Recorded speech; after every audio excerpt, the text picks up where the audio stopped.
Welcome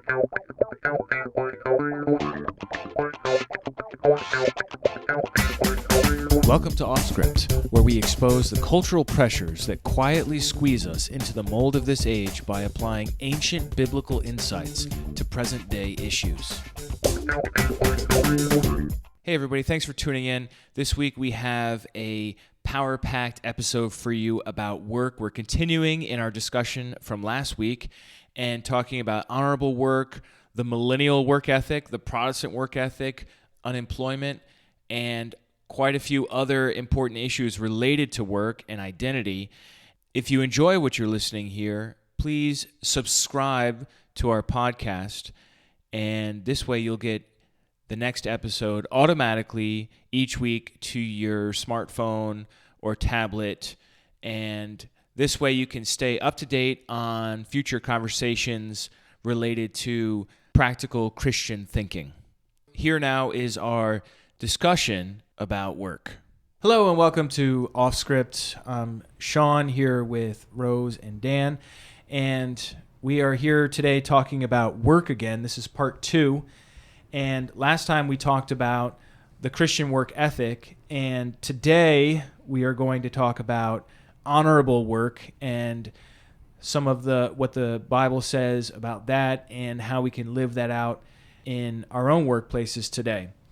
But before we get to the discussion about honorable work, I wanted to mention the Protestant work ethic because it's a phrase that gets bandied about a lot when people talk about the work ethic. And in particular, there is a book that came out by Max Weber in the year 1905 called The Protestant Ethic and the Spirit of Capitalism that I had to read for a sociology of religion class, translated into English in 1930, and really made quite a splash in America. And since we're considering the Christian work ethic, or last time we did, I thought it would be helpful just to briefly mention his hypothesis and how that works.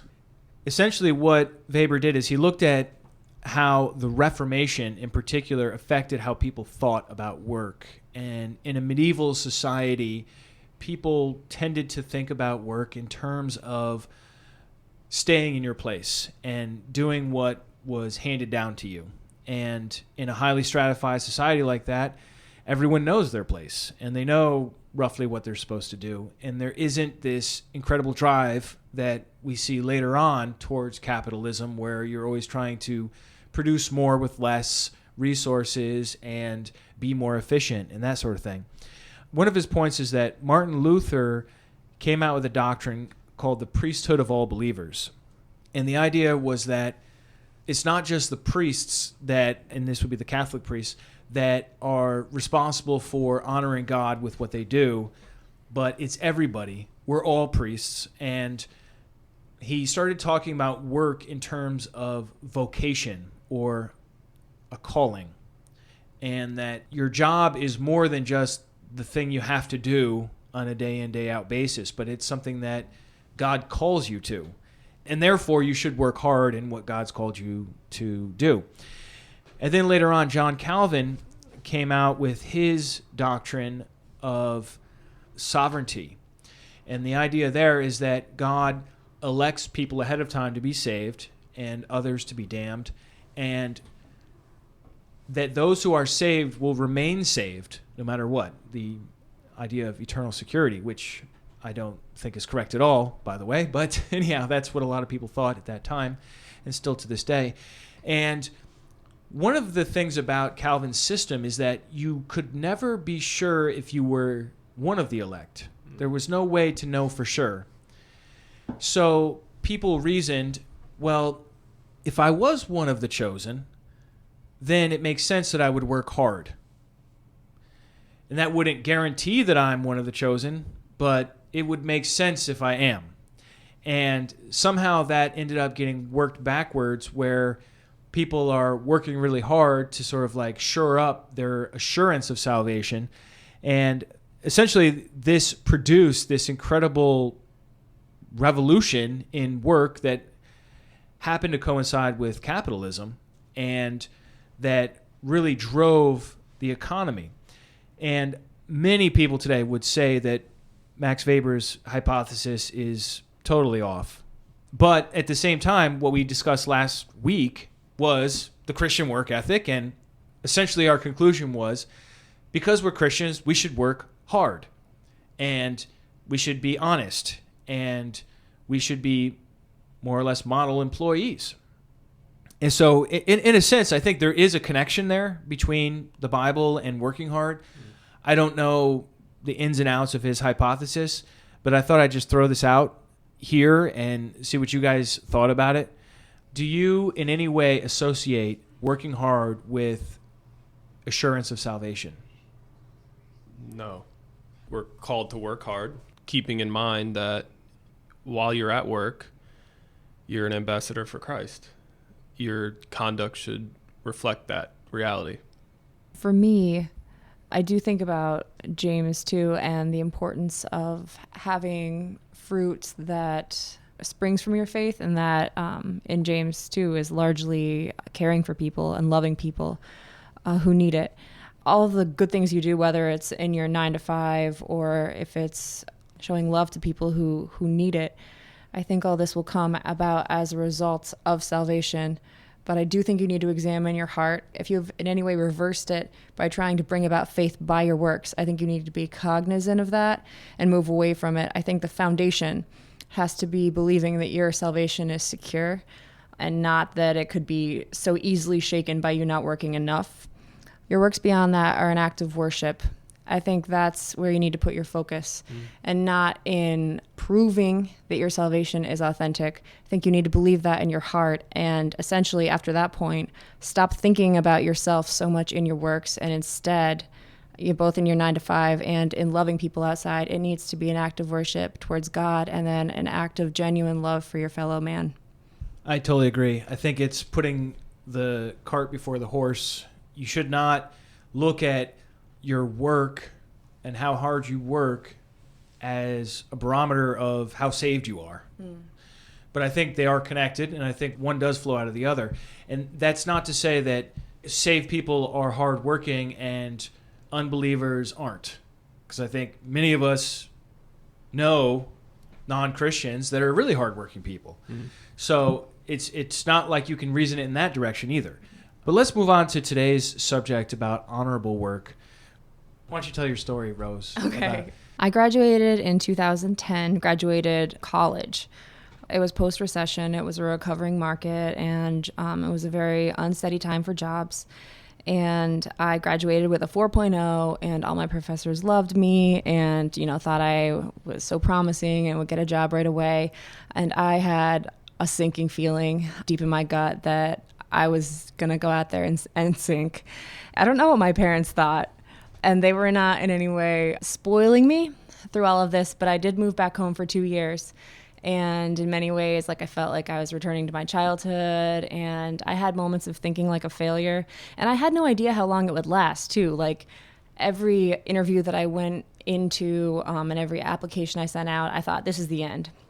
But it was 2 years, and I sent out hundreds of applications and only interviewed maybe at 8 places throughout that time. So every interview was a big deal. And I knew this was difficult, and I was cognizant that from the beginning, it could be a kind of a spiritual make or break in terms of my relationship with God and the characteristics that I chose to work on or just let go in that time. And I knew whether it was going to be long or short that I was going to kind of go through a fire, and that I would need to be following God through it. In so doing, I was going to refuse to be burned by that. It was a time of refinement, and it was a big time of humility. The way my parents' house is, I was kind of living in the kitchen and sleeping in the living room, and I did it. And, with my degree, it was nowhere I had pictured myself being, but it was the cup God had kind of given me in that time, and I was going to drink it the best I could. So during that time, first of all... Just one sec. So what was your degree in? Oh, yeah, graphic design. My degree was in graphic design, and there were lots of little areas to use it and to build up my resume, and none of them were very glamorous, and none of them got me a lot of money.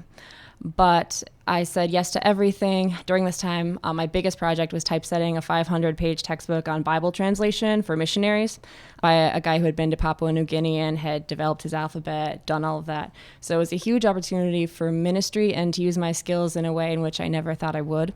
I also, during this time, worked on my relationship with my family, all my brothers and sisters. My prayer life took off like never before. I started running and focused on fitness.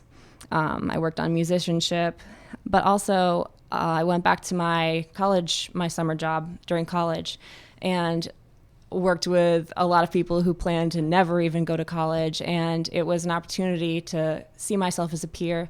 Where I come from, which is up in the Adirondacks, having a degree is a big deal. And coming back with a degree, unable to find a job, there's kind of a sense of like, what's wrong with you? You're one of the privileged to go out and get a degree. You're back. And through all that, I needed not to think any highly of myself than I needed to, but also come across as a strong believer who was not giving up because I was back, but going through life humbly and not afraid to work hard and not too proud to work hard. So throughout all of this, it was a time of opening myself up to God. And after 2 years, eventually I did get the job I wanted. And it was phenomenal, and God blessed me. And I don't think through all of this that I earned this job. I think when I got it, it was a gift from God. And I'm very grateful for it, but I need to never sit on my laurels and even think that it was because of the transformation that I underwent through that time, that I transformed enough, or that I surrendered enough, or that I hit a magic point where God granted me my wish. I don't view it that way at all, and I'm glad for the blessing when it came along. But I think that God in no way owed it to me at that point. And I ran into financial difficulties a few years into my professional job and had to step back into the retail world in part-time. And this was, again, like another opportunity for great humility, being a place I didn't want to be and working extra hours and feeling really stretched and kind of frayed at the edges. It was another opportunity, again, to kind of reach out to God and to trust him and to acknowledge that I did not have everything under control. I was working the best I could, trying to be responsible and a good steward of everything. But through all of that, even though it was work that I didn't want to be doing and I was even a little bit embarrassed about, it was something that I wanted to do and treat it in the same way that I would treat my career and the work I wanted to be doing. Because in the end, I was, as with everything in my life, trying to be cognizant of the fact that I was not supposed to be doing this for my own gratification. And even though I needed it for my finances, but ultimately it needed to be done for the glory of God. And I needed to work just as hard and respect my coworkers there and my boss there just as much as I would on a job where I was trying to climb the ladder. So again, it was an opportunity to kind of take myself out of it as much as possible and focus on God. How can I serve you in all the places that you put me? I found myself in a somewhat similar position. I also graduated in 2010 with a journalism degree, and the job market wasn't great. I too moved back to my parents for a couple of years. I had actually managed to find a job about 3 months after I graduated. So I've definitely seen God. I got a job out of college that I completely was not qualified for. It was for editing 2 news weeklies in New Jersey, and I was just out of college, and I didn't know how to be an editor. But the people that I worked with, the people that were also editors at this company that I wound up working for 5 years, actually, they taught me so much, and they taught me more in 2.5 years of working with them than I learned in my whole college career. And like I said, I've just seen God in my career throughout it, opening doors that should not have been opened, Well, thank you both for sharing your stories a little bit. It's helpful to hear from you millennials a little bit. Speaking of which, I had listened to this podcast called American Mythology by a guy named Greg Carlock. And in episode 8, which was titled The Protestant Work Ethic, he said the following: the American education system began undermining it, abandoning 150 years of curriculum that edified the nation's youth and our shared American values. Pedagogy now offered pupil-specific instruction that encourages a self-belief that each of us is special. Today, this has bred the millennial generation, who are criticized for our lack of inspired work ethic and admonished for our failure to launch into the workforce. since I am technically Generation X myself by a year, I wonder how you guys react to that based on the stories you just told. That is not all of us. There are many of us that do work quietly and work hard, but many of us are much less vocal than our more entitled brothers and sisters and friends, and those people certainly exist. Also, all of this was coupled with a very difficult time in the stock market and in jobs. Right. Please think about that. The fact that it was very difficult, even for me, with a 4.0 and, such a quote-unquote promising future to land a job. Some of us have done everything that we could and have really put our noses to the grindstone significantly. And it's still difficult to make ends meet or to get somewhere. It's no longer the decade of the pension. None of us have pensions anymore. There are A what? a what? It's a very difficult situation that we face, and that's no excuse. And we need to not be entitled, and we need to not complain. But I certainly would ask older generations, don't overly criticize us. Please give us advice. Please show us things that worked for you and things that didn't work for you. But I would ask for mentorship from older generations and not criticism only. I always get ticked off when I hear things like that because our generation didn't create the housing bubble. They didn't turn higher education into a for-profit institution. They didn't do, any number of things that have led to a lot of societal ills in the current generation. I have many, many friends who work their butts off to be where they are. I don't think that criticism holds any water.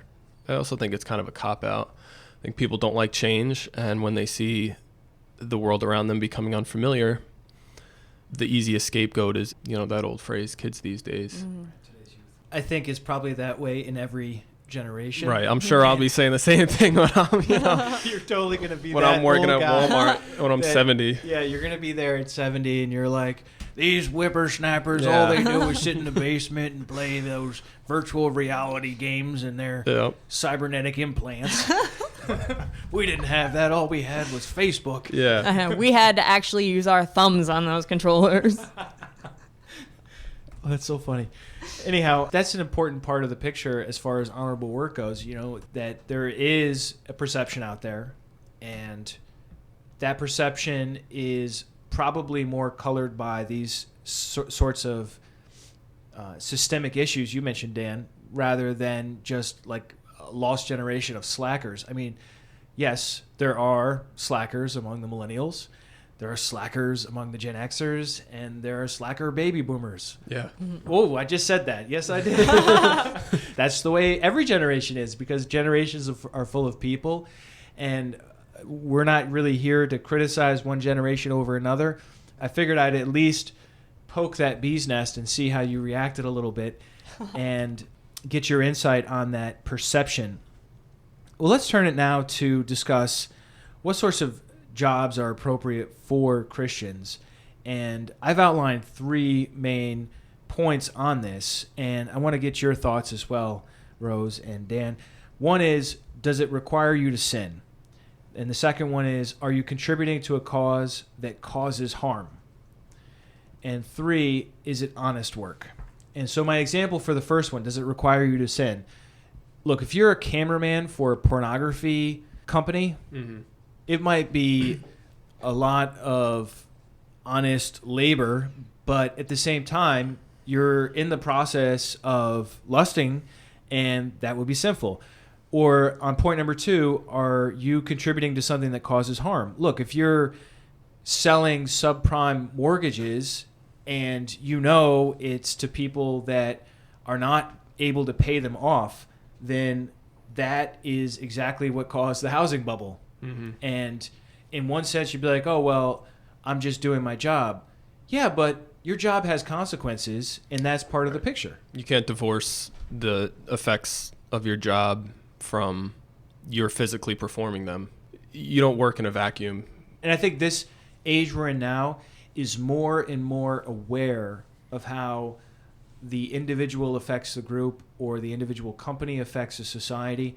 And so if you're a chemist and you get an order for some sort of compound and you're selling it to an agency that is involved in something that is wrong, like obviously wrong. If you're making Agent Orange. Right. then you need to take responsibility for that. Now, of course, there are lots of times where you don't know how what you're doing is affecting or being used. I'm not talking about that. I'm talking about when you do know. Yeah. Mm-hmm. And then the third point is it honest work? Now, I heard this expose on this Planet Money podcast where they talked about this telemarketing ring that set people up to run their own online business. And what they ended up doing was calling up usually elderly folks that didn't even have computers. And they had this incredibly fine-tuned script they followed to determine how much that person could possibly pay. And that's what they set the price as. Ugh. And then they had a monthly fee as well. And they were essentially robbing people, legally robbing people of thousands. I mean, these people would give them the money to set up some business, and there's no way these people were going to actually be able to sell anything online. And eventually they got shut down. But there are plenty of similar circumstances, I'm sure, that you can think of where the work is just not honest work. Right.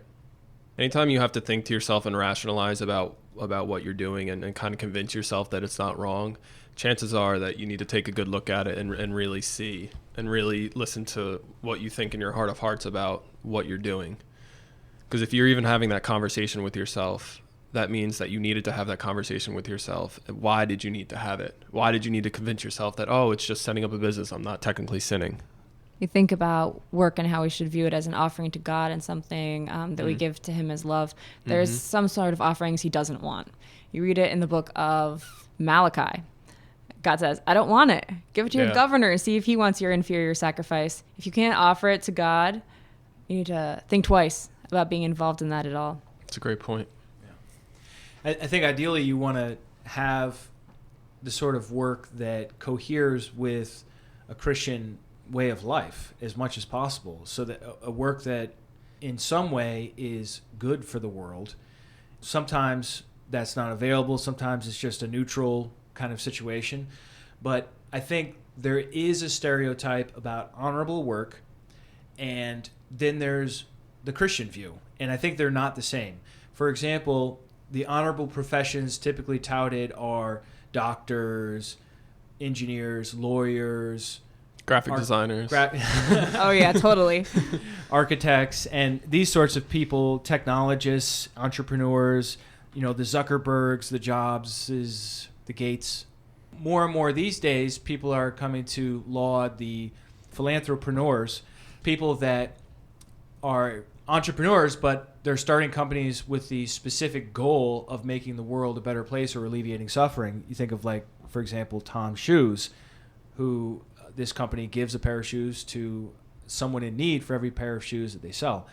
And Elon Musk, to a large degree, is in that boat as well. I mean, he's really trying to solve what he sees as the biggest world's problems in a capitalist framework. Yeah, like going to space.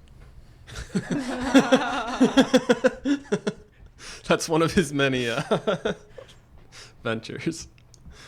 Well, we'll get back to Elon Musk in just a moment. But at the same time, I want to be careful not to alienate those who are listening, because I did some quick research and I came across the Bureau of Labor Statistics, and what they said was the number one job by far in America is retail salespersons. And number two is cashiers. And number three is food preparation and serving workers. And then number four is office clerks. Number five is registered nurses. Number six is waiters and waitresses. 7 is customer service representatives, and it goes on from there. But these are the jobs that the majority of people in America actually work.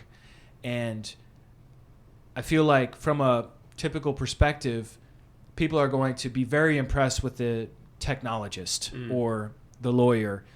But from a Christian perspective, and Christianity has always been involved in all different levels of the social strata, the person who is working retail can work just as well for God in that situation as the CEO of whatever company. And I feel like there is this sense of inferiority that people have about good, honest labor that is really not appropriate. I think we should respect people that work hard and honestly and that do it with a cheerful attitude. You know, I've worked jobs like that, and I felt that sort of inferior when working. I mean, nobody's called to work at McDonald's. At the same time, that's the number 3 most popular job in America. Right. Food prep. And if it's the only job that you can get, and it's the job that helps you to provide for yourself, your family, then it's honorable work if you do it honorably. It doesn't matter what it is. It matters what it is. We're talking about why it matters what it is, but working as opposed to, oh, well, the only job out there is McDonald's, I'm not going to work. Like, no. Yeah. Let me run down. This is from the same source from May 2013. The mean annual wages for these largest occupations. Retail salespersons are averaging $25,000 a year. Cashiers, $20,000 a year. Number 3 with the food preparation is less than $20,000 a year. It looks like about $18,000 a year. And then the office folks are up to $30,000. However, the average across all occupations mean is $45,000, $46,000 in America. So what does that tell you? That tells you that if you just take the top 4 most common jobs in America, they're all making around half of the average wage in America. That's a huge statistic. And it's really hard when what you do with your time is valued by a dollar amount, not to feel like you're inferior or that you're getting the short end of the stick. And many times people are getting the short end of the stick. You know, there are massive systemic forces at work here, and we're not at all naive to that. All of us at this table have worked retail. I've worked landscaping and other jobs. That's good, clean, honest work. And on the one hand, we want to say, hey, if you can find a way to improve your situation, if that's available for you, then go for it. Because I think that totally makes sense to work smarter instead of harder. And then you have more to give, like we talked about last week, and you have more free time to serve. However, if you're not able to do that, in the eyes of God, what you're doing is beautiful. If you're doing it with the right heart and in the way that we talked about, working heartily unto the Lord. Right. And if God is your sufficiency, then the menial aspects of your job will cease to matter. If God is number 1 in your life, in a certain sense, it doesn't matter how menial or supposedly important that job is. If you look at the early church, many of the people there were in fact bondservants and doing, not the most glamorous roles. And in the book of Ephesians chapter 6, Paul writes to them, "Bondservants, obey your earthly masters with fear and trembling, with a sincere heart, as you would Christ, not by the way of eye service as people pleasers, but as bondservants of Christ, doing the will of God from the heart, rendering service with a good will as to the Lord and not to man, knowing that whatever good anyone does, he will receive back from the Lord, whether he is a bondservant or is free."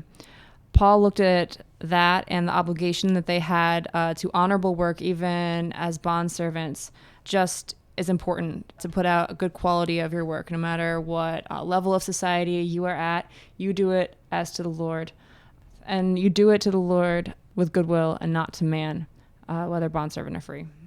I want to talk now about the good jobs. I want to talk about an ideal job because I think that's important to understand what it is, especially if you're not yet in the workforce, what it is you can shoot for. And I have 3 points on that as well. The first point I have is that ideally you would enjoy the work you do and or the people you work with. Number 2 is that you will feel like you're part of something bigger than yourself when you're working. And number 3 is that somehow the work you do or the team you're a part of is making the world a better place. That's not a specific job industry. Right. Those are things you can find fulfillment in any different kind of industry. The first point on enjoying the work you do is really driven home by this scholar named Mihaly Csikszentmihalyi.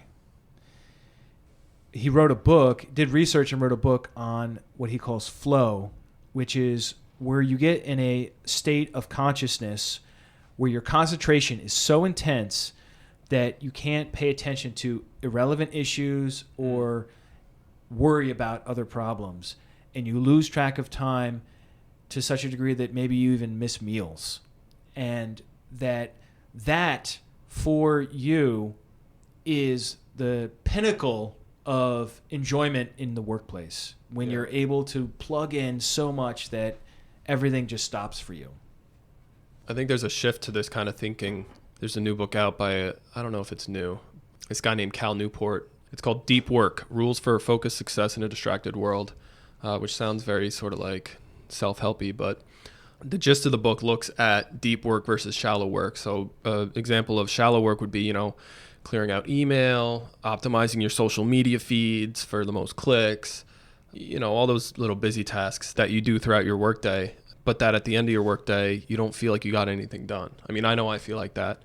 Whereas deep work is what you were talking about, what the kind of work that you're so engaged that external influences don't penetrate through to you. Yeah, so I think that's a good thing to shoot for, working the kind of job where you're so engaged that you really do go into this flow state of consciousness. And one of the keys Csikszentmihalyi says causes this to happen is when you have a task that balances between challenge and skill. If you don't have the skills to do it, you just get frustrated. And if you're not being challenged, like the email, you're not really being challenged, you're just like clearing it out, then you're bored.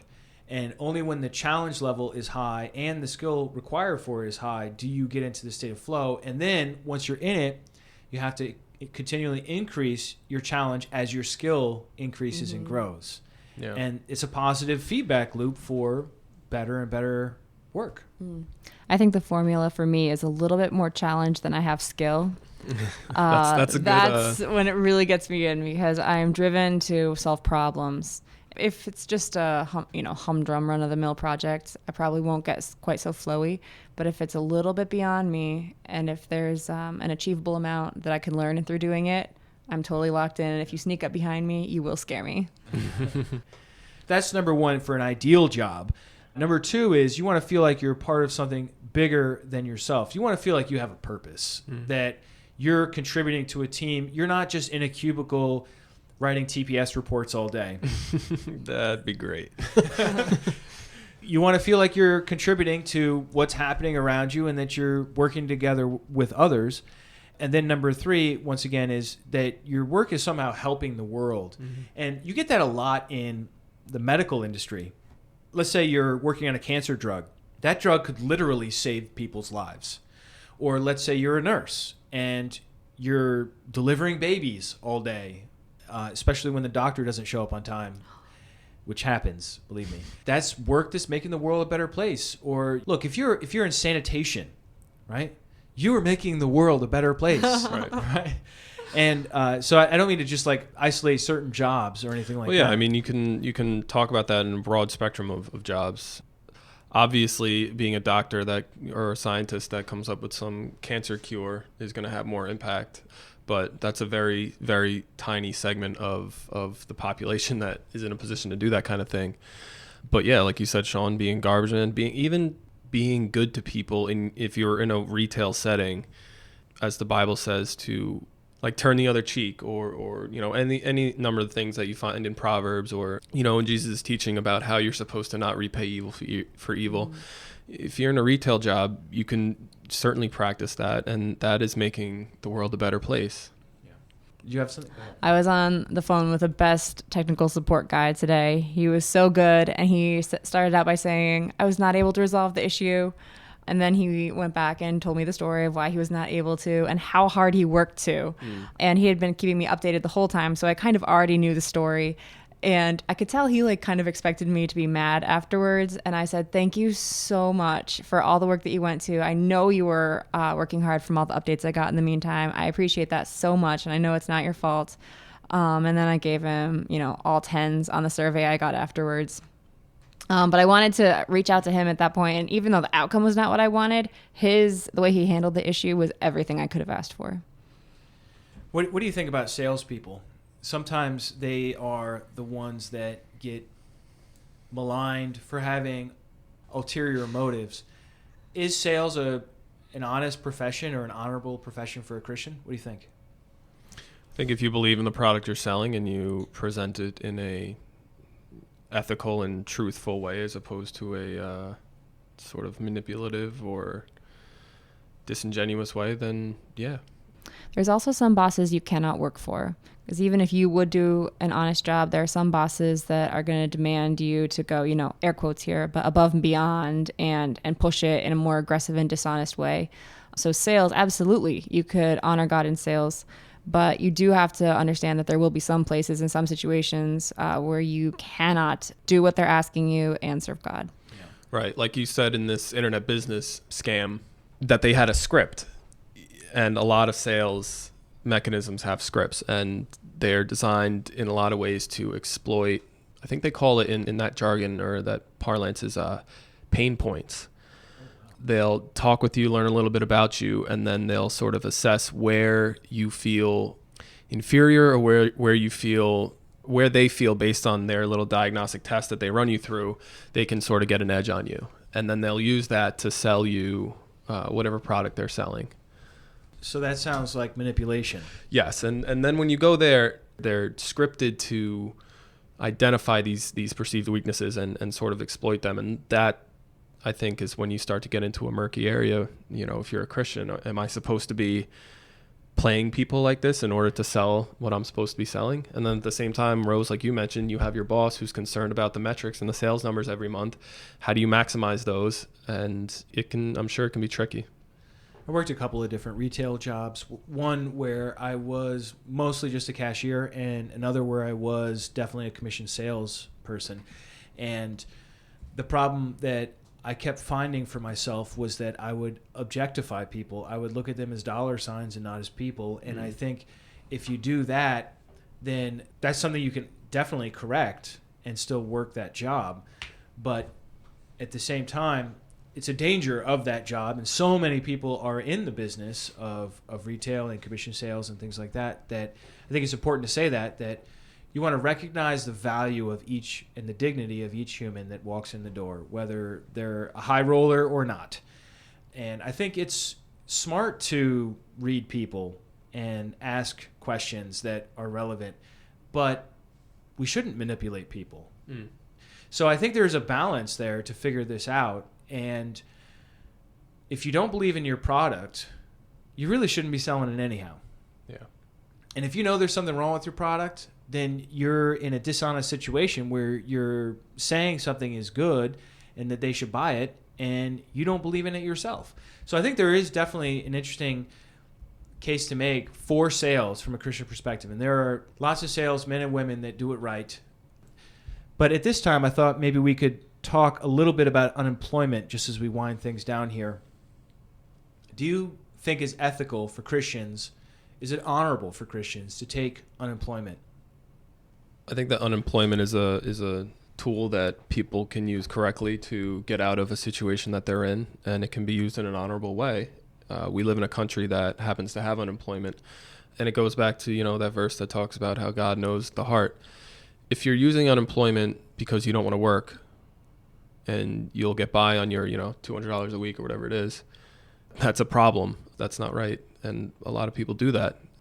But if you find yourself laid off and the only way to provide for your family is through these programs that we happen to live in a country that has them, while you're doing that, you're trying to get back on your feet, and you're out there pounding the pavement looking for a job.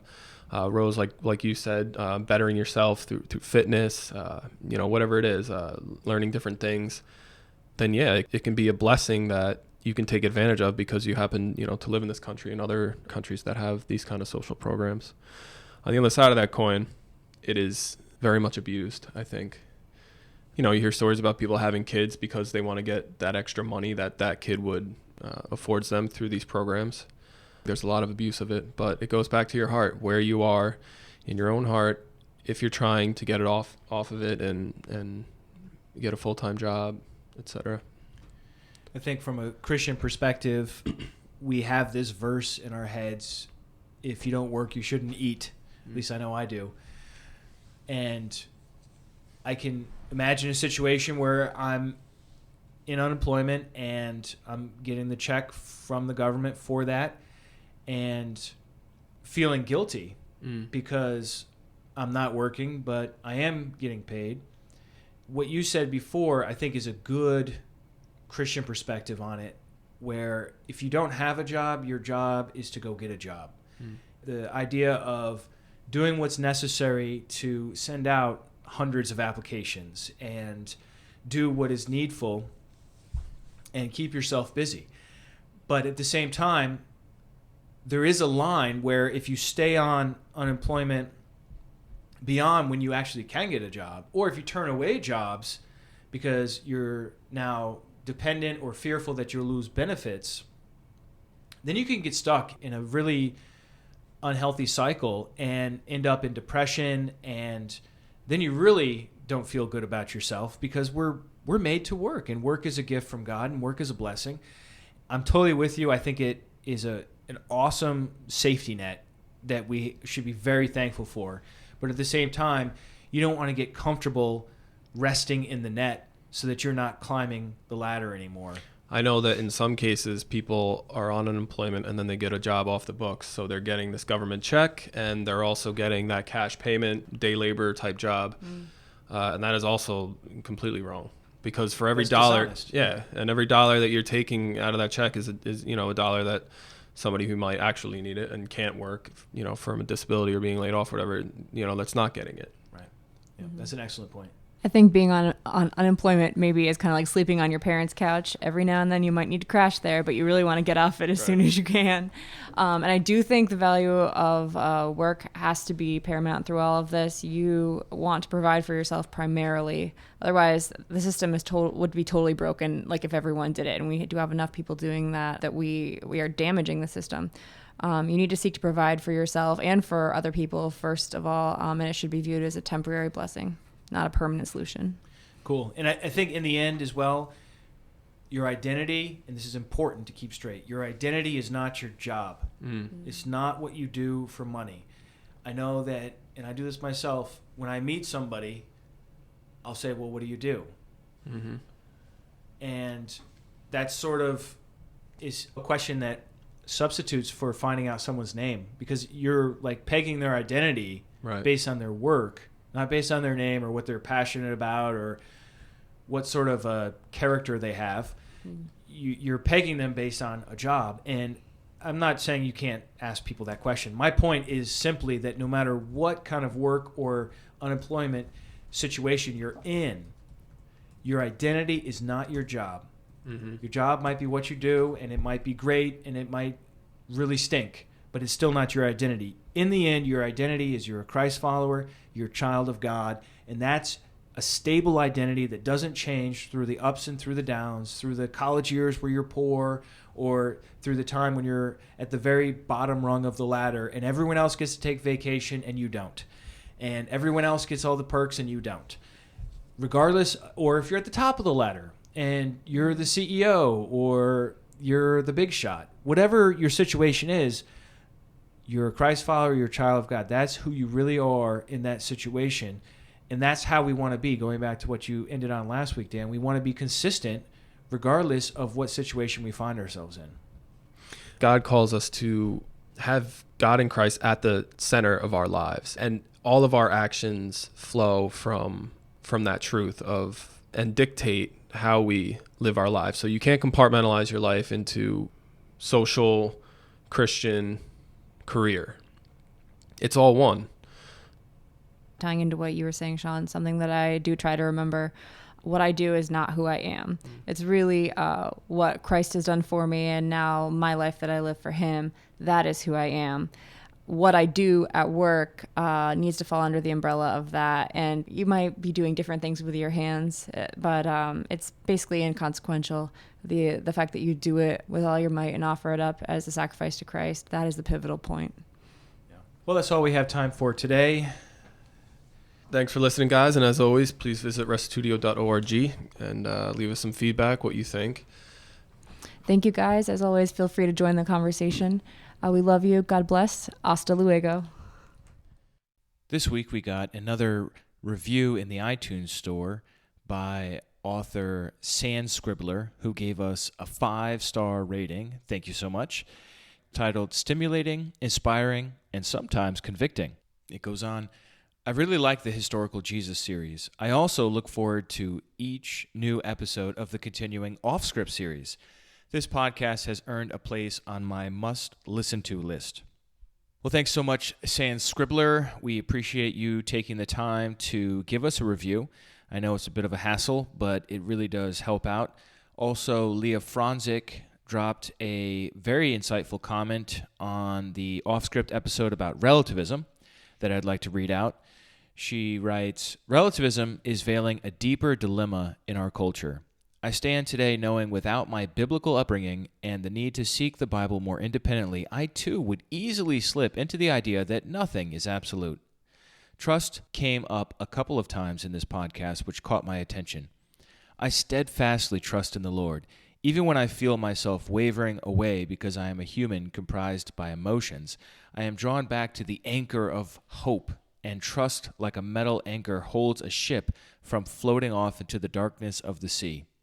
Where in our society can people turn in order to have this kind of trust? We are products of our environment, and unless a childhood was built on trust, it can be difficult to fully grasp how faithful God is to us. And even if a child lives in a home built on trust, there will come a day in which someone or something will shatter his or her glass walls of trust. Only God can give us the kind of trust that no man can shatter. The reason relativism is so easy to slip into is because more often than not, people don't fully know what it means to trust in authority. Government lies and fails us. Parents aren't perfect. School systems favor certain kinds of students. Bosses and colleagues aren't faithful and gossip, etc. In order to feel loved, accepted, and part of something bigger or better, people will form an identity, as you have mentioned in previous posts, from how the world has scripted them. This identity is not based on firm truths that have stood the test of time, as our 2,000-year-old guidelines from God has. So when it comes to comparing ideas or opinions on subjects, it is more acceptable to see life in general as relative than as anything as complete truth. I think deep down, many people can't even trust themselves because they have such rooted trust phobia and may not even realize it. So they see all truths as being true or possible because there can be no one answer. There can be no one true being or knowledge to anchor their trust in. It seems as if everyone is floating out at sea because they have not anchored themselves down with God's trust, so they are bumping into each other and apologizing for being in the way of their beliefs, political, religious, sexual, etc., because this is how they resolve acceptance in the sea. It's natural for us to want to be accepted, which is why relativism is a strong force in our culture. Everyone has a viewpoint, and some voices are much louder than others, and those are the voices that get followed. 1 John 4:5 says, "They are from the world, and therefore speak from the viewpoint of the world, and the world listens to them." We need to be mindful of all the viewpoints we encounter and which viewpoint is the one to trust as we form our ideas and identities in this world. And Dan, I don't know why you can't boil a calf in its mother's milk. You think people would just know not to do this, but obviously some guy tried it and God had to make a point to address it. This was another great podcast. Sean, Rose, and Dan, you have brought light on some subtle issues that Christians are immersed in daily and can easily get washed away at sea with. Thank you so much, Leah. That's such a great point you make about trust. Our society is hyper-skeptical and typically even cynical when it comes to any sort of authority whatsoever, because we've seen time and again how these authorities can fail us. And yet there is an authority, an ultimate authority, who has himself an impeccable track record. So we have every reason in the world to trust him. Thanks for taking the time to write this. If you would like to listen to our episode on relativism, it's off script episode 8. Please go over to restitutio.org and you'll be able to find it there along with articles and other resources. Thanks everyone for listening, and we'll see you next time as we endeavor to resist conforming to this age and be transformed by the renewing of our minds so that we can discern God's perfect will for our lives.